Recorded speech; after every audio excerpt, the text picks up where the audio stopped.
为什么圣经爱咱唔通做笨蛋的人？上界主要原因是，咱所信仰的上帝是一个温困的工作者。上帝对创世纪第一章第一节，伊就开始工作。咱人是照上帝的形象所创造的，所以咱人应该爱亲像上帝相款，是一个温困的工作者。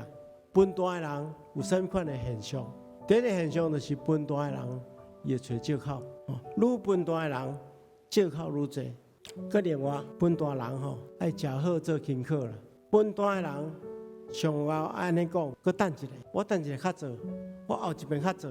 还佮有笨蛋的人，伊会抓出家己真聪明。